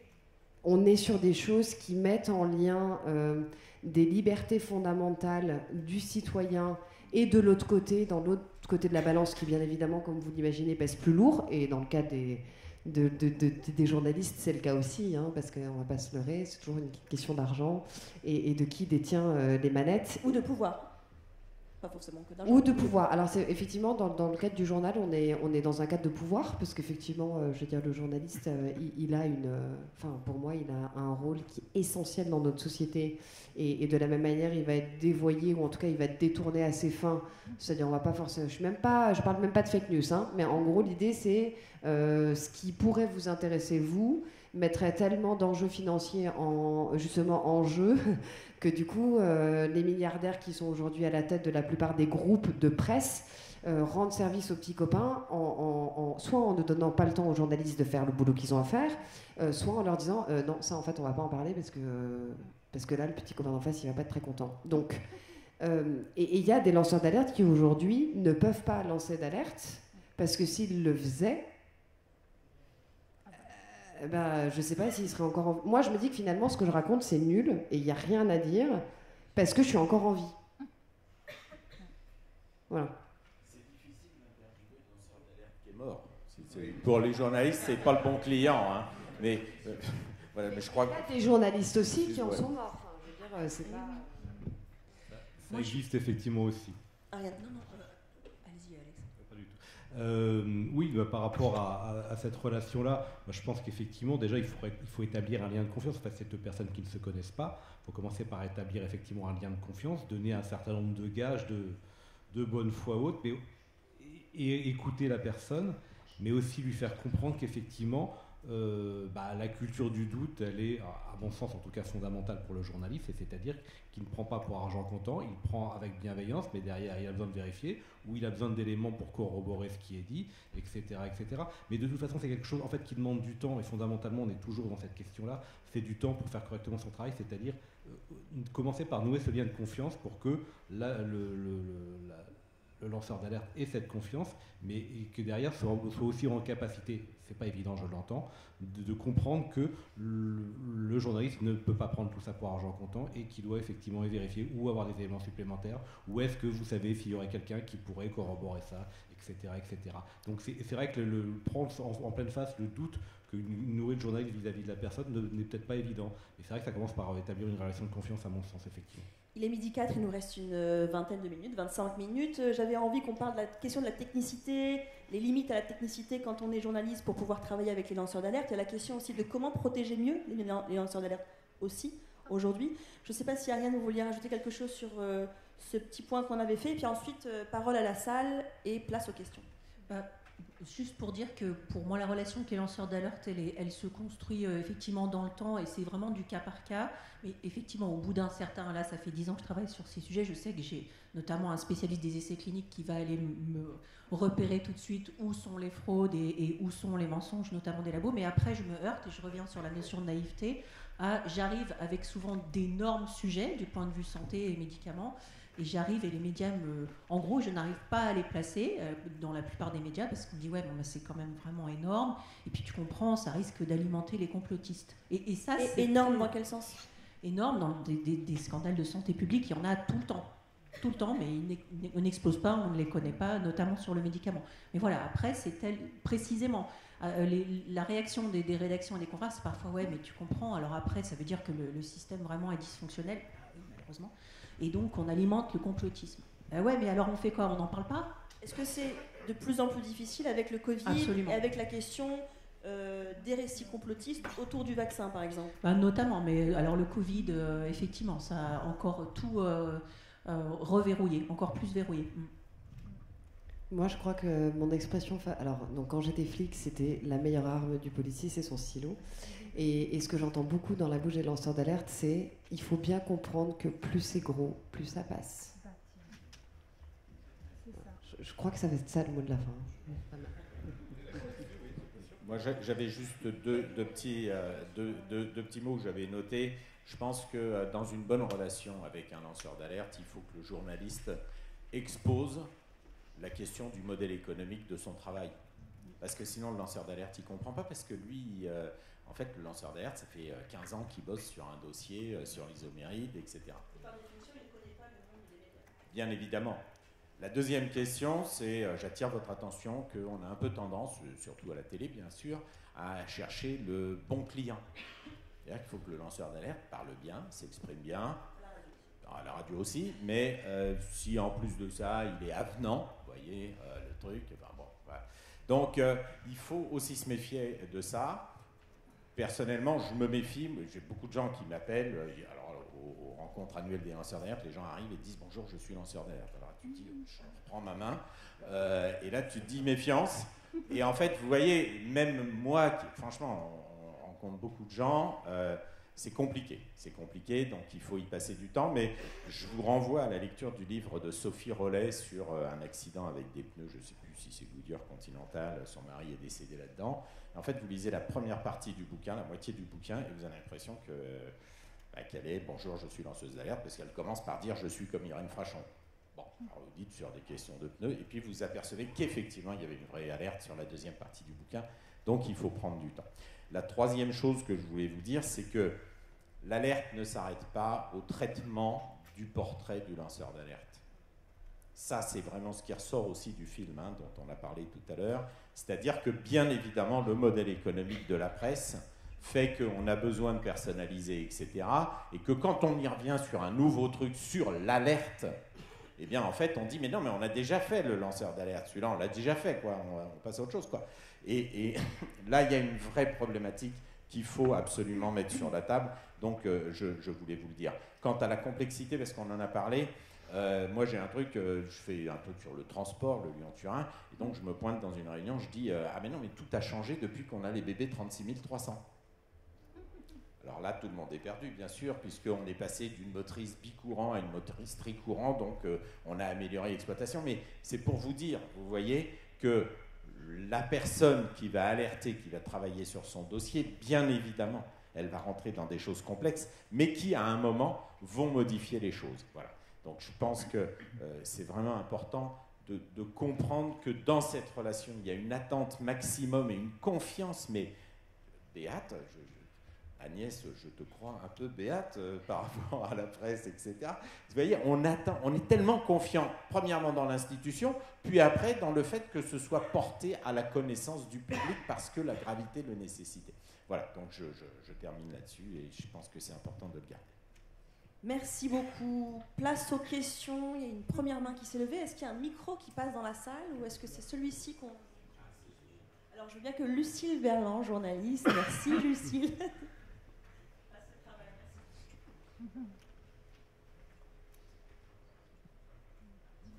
Merci. Alors, j'aimerais revenir sur une notion qui a été un peu évoquée par Agnès Naudin tout à l'heure, celle du journaliste lanceur d'alerte. C'est vrai qu'on n'en parle pas forcément. Elle a dit pourquoi est-ce que tous les journalistes ne sont pas lanceurs d'alerte.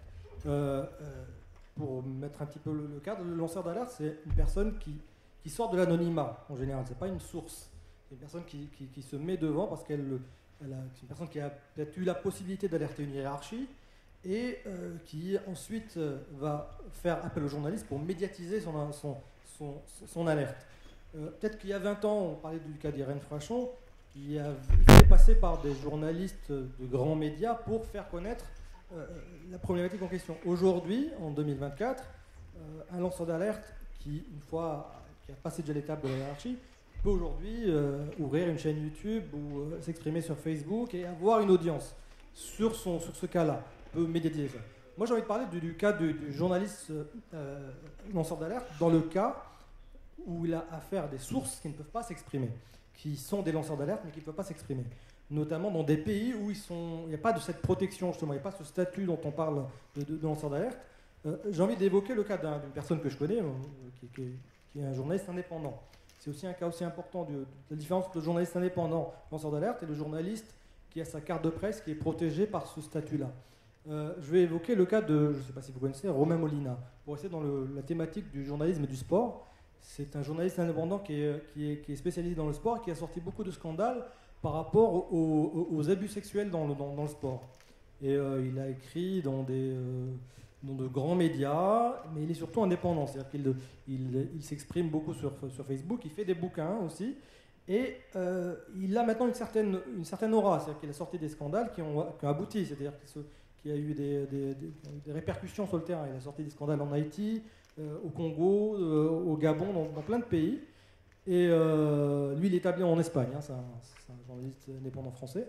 Et il y a aussi une autre notion pour revenir par rapport au complotisme que vous avez parlé tout à l'heure, c'est qu'aujourd'hui, on le voit un petit peu comme certains journalistes de grands médias, notamment l'Équipe en France, sont un peu dérangés par le fait qu'ils sortent autant d'affaires. C'est-à-dire qu'on lui colle un peu une étiquette de complotiste. C'est-à-dire que, genre, un peu qu'il répercute, comme si qu'il ne travaillait pas en fait, qu'il ne faisait pas le travail, qu'il répercutait simplement les sources. C'était ça pour faire simple. Alors, et la question, c'est le journaliste lanceur d'alerte, ça existe, mais c'est pas forcément dans les grands médias. C'est généralement un journaliste indépendant. Alors, je sais pas comment vraiment répondre à cette question. En tout cas, j'ai un élément d'appréciation, en tout cas un élément d'information aussi à donner. J'entends ce que vous dites. N'oublions pas aussi que Romain Molina est jugé pour diffamation envers une joueuse de football, avec des propos qui ont été tenus à l'égard de cette joueuse de football, justement dans le cadre de ses prises de parole sur sa chaîne YouTube. Donc les accusations qui ont pu être faites à l'encontre de Romain Molina, elles s'intègrent aussi dans ce cadre-là de prise de parole, parfois limite de sa part. Et donc qu'il soit d'un côté accusé comme étant une sorte de lanceur d'alerte complotiste, ne vient pas de n'importe où. Enfin, je veux dire, il y a quand même des éléments qui laissent à penser que parfois ces prises de parole sont un peu limites. Donc j'entends ce que vous dites. Après, sur la question de lanceur d'alerte, sur la question des agressions sexuelles et des violences sexuelles dans le milieu du sport, il n'est pas le seul à le faire. Même l'Équipe aussi travaille sur ces sujets. Le Parisien également, pour être lectrice de ces enquêtes-là. Oui, mais je n'arrive pas à comprendre quelle est la question en fait, parce que... Je vais donner... Non, mais c'est un constat qui n'est pas inintéressant. Moi, je vais donner un élément de réponse, c'est qu'effectivement, le journaliste travaille pour un média, et je pense que c'est important dans le sens où effectivement il ne travaille pas seul. Celui qui publie lui-même ses informations sur sa chaîne YouTube, je suis un petit peu gêné, je le dis très honnêtement, parce que pour moi le journalisme c'est effectivement vérifier ses sources, mais c'est aussi derrière être vérifié en interne entre guillemets avant publication, justement pour éviter les excès. Le journaliste c'est à la fois révéler les choses, c'est aussi hiérarchiser. Et donc celui qui va être monosujet, qui va rester sur son sujet, qui va toujours considérer que c'est la meilleure information du monde, peut-être qu'un confrère dans sa rédaction, secrétaire de rédaction, chef de service ou autre, va le remettre entre guillemets en place en lui disant « prends un peu de recul, c'est peut-être pas l'affaire du siècle non plus sur ce que tu y consacres ». Et donc effectivement, le fait de passer par un média et d'avoir ce filtre, déjà qui vous protège, parce que malgré tout, quand vous êtes attaqué en justice, le journaliste n'est que complice du directeur de la publication. Donc il y a quand même ce fil qui protège et ça donne ce recul et je pense que c'est quand même important dans le fait de hiérarchiser. Donc c'est vrai que le journaliste qui publie lui-même ses infos sans autre vérification, je ne dis pas qu'il n'a pas vérifié ses sources, mais qu'effectivement on ne remet pas dans un contexte où de toute façon, dans ma pratique professionnelle, je suis le premier à des fois vouloir faire plus sur un sujet parce que je trouve ça très bien. Simplement, quelqu'un va me dire oui, mais là je te comprends pas, là ça va pas, là tu délayes, ça sert à rien. La confrontation pour arriver à l'information l'objectivité, elle n'existe pas. Par contre, effectivement, trouver un équilibre dans ce qu'on publie, c'est pas inintéressant de pas travailler seul en fait. Donc c'est. Oui, bien sûr, oui, aussi. Quand on a écrit le livre avec Fabien ici présent, on a entendu plein de flics. Il y en a plein qui n'étaient pas en capacité de parler, donc ça c'est ce qu'on se disait sur les lanceurs d'alerte, quand ils se font attaquer de toutes parts, ils peuvent aussi être sous médicaments et les antidépresseurs, on le sait, hein, on le repère tout de suite.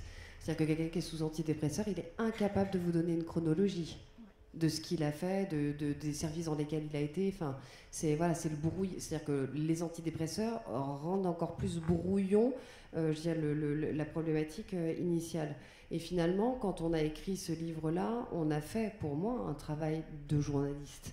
C'est-à-dire qu'on est sorti un peu de notre étiquette de flic. Alors c'était plus facile pour nous parce que bien évidemment on comprend le milieu dans lequel il baigne. Donc ça nous a permis de comprendre peut-être plus rapidement ces choses-là. Mais on a pris un temps infini à... Nous, on s'est beaucoup penché aussi sur les procédures judiciaires et administratives. Et il y a certains témoignages qu'on n'a pas pris alors que c'était les plus croustillants. On les a pas pris parce qu'on n'avait pas assez de preuves. Et que notre but dans ce livre-là, c'était d'échapper à la diffamation. Donc bon, moi je me suis fait révoquer, il y en a un autre qui s'est fait virer, un troisième qui est encore en arrêt maladie. Donc on a plein de représailles derrière, mais ce livre-là n'a jamais été attaqué pour diffamation. Et au contraire, on les attendait, on se disait allez-y. Donc c'est ça qui est important aussi pour les journalistes. Juste un mot, parce que sur cette question du journaliste lanceur d'alerte, en fait j'ai eu la chance de me la poser avec Philippe Reltien, que j'ai côtoyé un petit peu sur des dossiers, et je lui disais mais finalement on fait la même chose entre le lanceur d'alerte et le journaliste, et il m'a répondu quelque chose d'extrêmement pertinent. Finalement il y a une vraie différence. Le journaliste interroge la contradiction alors que toi tu ne peux pas l'interroger. Donc ça c'est la première chose qui me semble absolument important de repréciser, y compris pour les lanceurs d'alerte. Je dirais juste deux choses sur la protection des sources. Elle est illusoire. Elle est illusoire, donc j'entends souvent parler de protection des sources et d'anonymat. C'est pour ça que tout à l'heure j'ai précisé que la démarche d'alerter était une démarche de citoyenneté. Faut-il être anonyme pour dénoncer des infractions aux droits fondamentaux? Vous voyez, pour moi, en République, ça me gêne, ça. Donc, vous voyez, le truc de se battre pour l'anonymat des lanceurs d'alerte, moi, je me bats pour la sanction de ceux qui entravent l'alerte. Et la dernière chose, je voudrais dire qu'il n'en reste pas moins que des journalistes alertent, alors passent du statut de l'alerteur au lanceur d'alerte, puisqu'ils portent à la connaissance du public directement. Et je voudrais à ce propos saluer les journalistes de Gaza. Merci. Une question de madame au fond. Est-ce que le micro peut circuler? Merci. Allô, vous m'entendez là? Oui. Oui, merci. J'ai une petite question concernant, après que Disclose ait parlé de l'affaire Secret Défense concernant le Yémen, et qu'on ait mis en prison pendant 48 heures une journaliste, je pense que ici tout le monde est au courant, je voulais savoir s'il y avait des sujets qui étaient tabous par rapport à la République, c'est-à-dire le secret défense qui est au-dessus de tous les secrets. Parce que vu que la source de la journaliste a été elle aussi, attrapée, on va dire, identifiée, voilà, et que le message finalement de l'autorité nationale a été ici on verrouille tout, c'est comme ça que je l'ai compris en tout cas, je ne vis pas en France, je vis ça de l'étranger. Je voulais savoir si en France il y avait des sujets tabous comme le secret défense, par rapport aux lanceurs d'alerte, ou s'il y avait tous les sujets étaient ouverts. Je vais juste donner un élément d'information. J'imagine que vous parlez d'Ariane Lavrieux. Alors, elle a été mise en garde à vue, pas en prison. Voilà, garde à vue de 48 heures, pas en prison. Juste cette précision-là. Moi, je veux bien répondre juste un mot là-dessus, parce que il y a un élément extrêmement important dans la protection des personnes qui portent des informations extrêmement graves à la connaissance du public. Ça s'appelle la Cour européenne des droits de l'homme, et qui a une jurisprudence de 2008 qui s'appelle la jurisprudence Gouya, que je vous invite tous à lire, G-U-J-A, qui est le cas d'un porte-parole du procureur de la République en Moldavie, si je ne me trompe pas, et qui a révélé que son président, là, ou genre Premier ministre, avait été sous l'influence et avait décidé de classer des dossiers de torture. Et donc, il a trouvé que c'était inacceptable et il l'a révélé à la presse. Et donc, bien évidemment, il a été radié, poursuivi, etc. etc. Et ça s'est terminé à la CEDH qui a dit que, vu l'atteinte aux droits fondamentaux, la torture étant, comme on le sait, un crime, eh bien, il y avait une absolue nécessité, au regard de ces droits fondamentaux, de porter ces informations à la connaissance du public.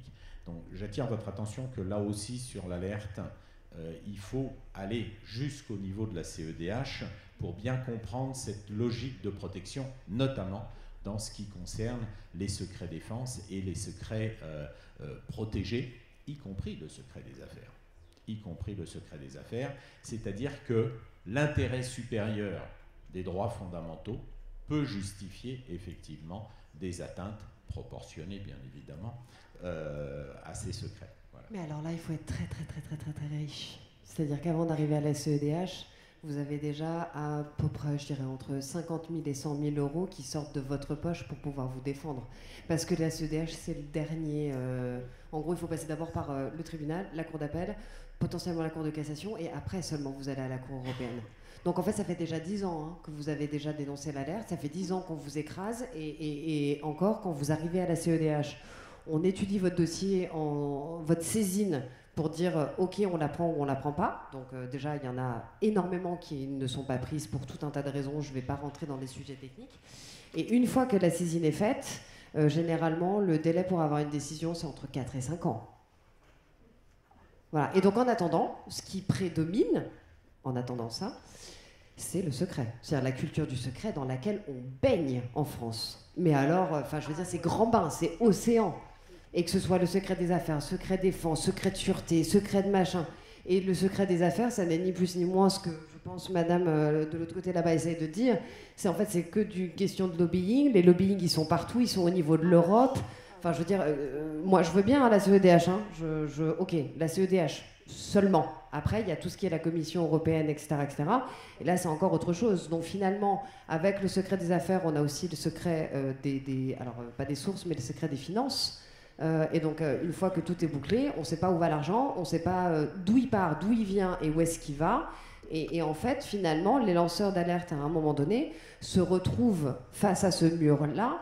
Et que ce soit en France ou ailleurs, pour moi, je pense pas qu'il y ait un pays qui échappe, en fait, à l'argent. Non. Donc, simplement, factuellement, effectivement, il y a des faits qui sont exclus du régime de l'alerte. Il y avait déjà le secret défense, le secret médical et le secret des relations entre avocat et son client. Et se sont ajoutés, c'est une des régressions de la loi, de la transposition de la loi, c'est effectivement le secret des délibérations judiciaires et le secret de l'enquête ou de l'instruction judiciaire qui sont rajoutés dans les faits exclus du régime de l'alerte. Donc ça redonne effectivement, simplement sur le secret des affaires, un des grands problèmes, c'est qu'effectivement ça renverse la charge de la preuve. C'est-à-dire que le principe, c'est le secret, et l'exception, c'est la liberté d'expression. Et donc, c'est beaucoup plus difficile au tribunal de prouver qu'on a eu raison de transgresser le secret que l'inverse. Alors qu'avant, la norme, c'était la liberté d'expression, et l'exception, c'était les restrictions. Le secret des affaires pose ce vrai problème. Une ou dernière question. Juste pour dire que, quand je dis ça, les confrères tombent de leur chaise en général. Les résultats des essais cliniques de tous les médicaments que vous prenez depuis 30 ans sont couverts par le secret des affaires. Les laboratoires n'en sortent que ce qu'ils veulent. Donc la plupart des articles de presse que vous voyez sur tel ou tel médicament nouveau, c'est à partir finalement des communiqués de presse à peine améliorés des laboratoires. Donc voilà, je ne sais pas si c'est un tabou ou pas, la plupart des gens ignorent complètement ça. Quand on demande des informations à l'EMA, ça m'arrive très régulièrement, l'Agence européenne du médicament, elle nous répond qu'elle ne les a pas. Et c'est comme ça qu'on termine. Alors du coup, effectivement, je reviens juste sur le lien, mais très très très ténu, entre lanceur d'alerte et complotiste. Parce qu'en fait, on est lanceur d'alerte et à un moment donné, on va finir complotiste. C'est sûr. Enfin, je veux dire, c'est forcément à un moment donné, on va finir par nous dire qu'on est complotiste. Juste sur la question de la CEDH, un mot. Mon propos n'était pas de dire il faut faire des procédures en attendant la CEDH, mais se servir des jurisprudences de la CEDH dans les analyses de nos dossiers parce qu'elles sont vraiment fondatrices en question d'alerte. Est-ce qu'il y a une dernière question dans la salle? Et ensuite, Dominique, je te laisserai le micro.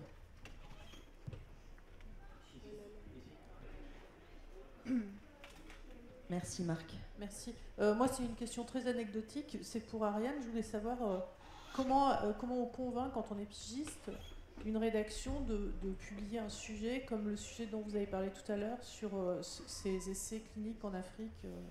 Ça m'intéresse. On va voir. Je vais essayer, mais c'est très très difficile. À chaque fois, c'est un combat, un nouveau combat pour convaincre les confrères, le média concerné que si c'est un vrai sujet, que non, c'est pas du complotisme. Et voilà. C'est ouais. Il n'y a que Prescrire qui est au courant du niveau de corruption, on va dire, généralisé du système. Et dans ces cas-là, les éditeurs. Parce que sur des sujets aussi complexes que celui-là, et nous, c'est ce qu'on a fait, hein, on n'est pas allé voir les journalistes, hein, on est allé voir un éditeur.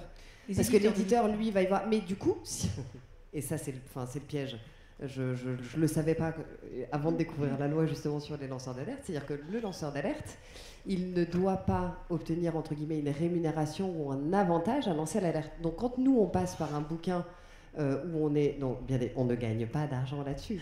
Faut bien, voilà. Ah ben si, mais moi je l'ai signé, bien sûr que je l'ai signé. Sans rémunération. Non, ce que je veux dire par là, c'est que moi, pour écrire le bouquin, on a pris 3 000 €. En fait, ça nous a pris des mois et des mois et des mois. Donc, voilà. mais du coup, on est passé par l'édition parce qu'effectivement, eux, les éditeurs, ont un vrai intérêt financier à ce que les livres soient vendus parce qu'ils vont récupérer de l'argent dessus et que eux peuvent le faire. Donc, quand vous avez un sujet qui est très complexe, qui est voilà, il faut tenter. Enfin, moi, je tenterais l'édition plutôt que les journalistes. Oui, je suis d'accord. Il faut écrire un livre, c'est une très bonne solution. Mais après, encore faut-il que le livre soit couvert par les médias. Sinon, personne n'entend parler de votre livre. Dans ces cas-là, il faut aller. Moi, par exemple, j'ai fait tous les médias jusqu'au dernier. Donc, tous les médias mainstream sur tous les premiers livres, il n'y avait aucun problème. Et sur le dernier, on s'est retrouvés dans des situations où on nous disait que là, cette fois-ci, c'était un peu, c'était un peu exagéré ou ce genre de choses-là. Donc, tous ceux qui me faisaient confiance avant, du jour au lendemain, il n'y avait plus personne.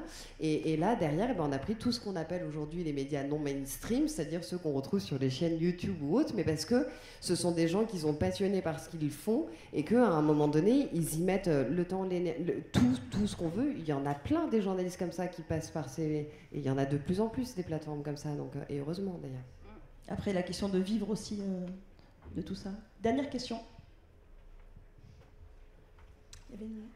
Tu avais vu une main sourire là? Non. Non? Eh bien, on va donner la parole à Dominique Pradalier.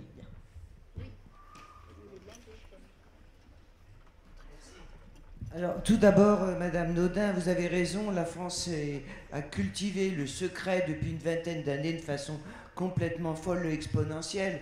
Vous demandez à un balayeur où il a pris son balai, il vous dit secret défense, quoi. On en est quasiment là. C'est de la folie. Et si on peut faire confiance à la justice de son pays éventuellement, les conditions de travail des juges, vous les connaissez, etc. En fait, ce qui emporte l'adhésion et ce qui développe les affaires, c'est l'opinion publique, c'est-à-dire nous toutes et nous tous.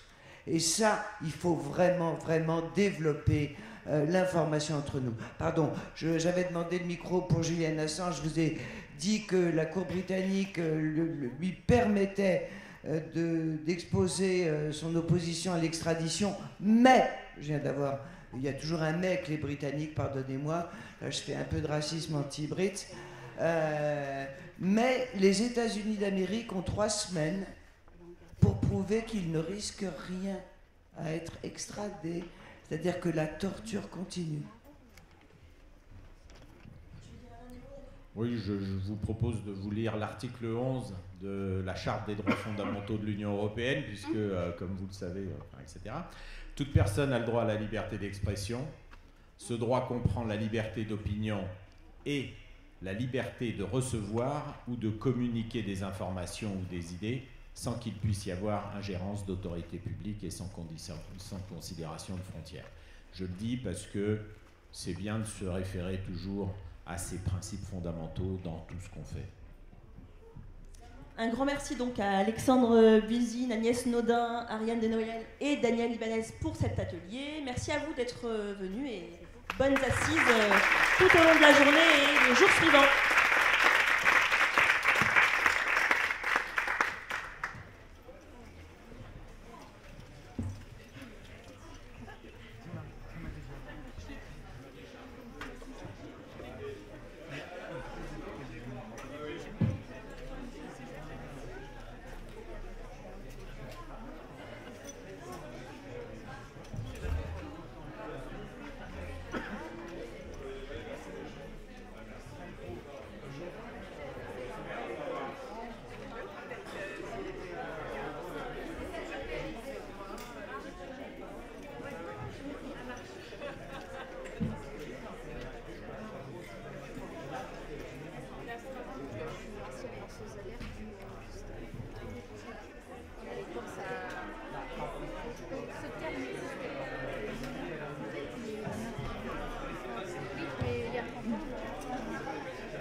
Et l'étiquette, je l'ai toujours.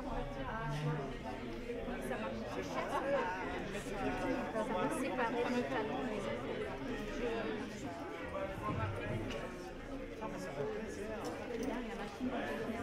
Là, ils sont obligés de me les rendre là. À 18 ans, présent pour mes garçons. Et moi, je suis pas.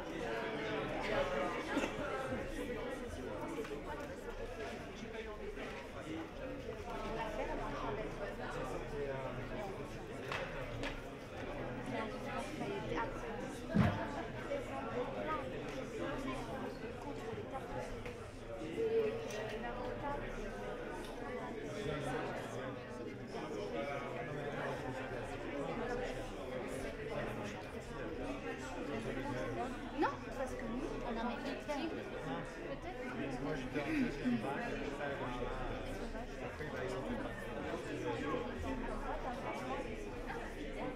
Ouais, ouais. Et ouais. Et là, c'est ce que... Là, la situation... Non, ça existe toujours, ça existe toujours. C'est pas comme avant. Il y a que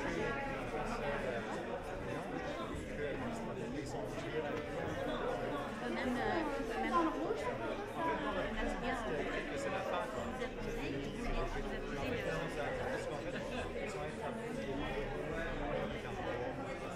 contribuable. Pas une bataille entre les espèces. Regarde.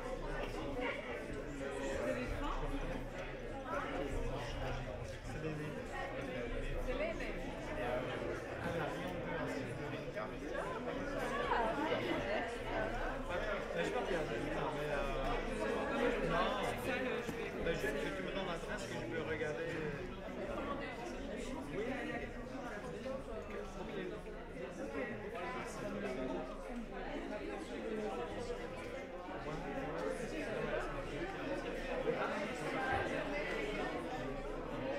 Parce que nous, on n'a pas regardé les contrats. Parce que toi, t'es parti. Ouais. Et toi, t'es parti beaucoup plus avant. Ouais, c'est ça. Et je pense que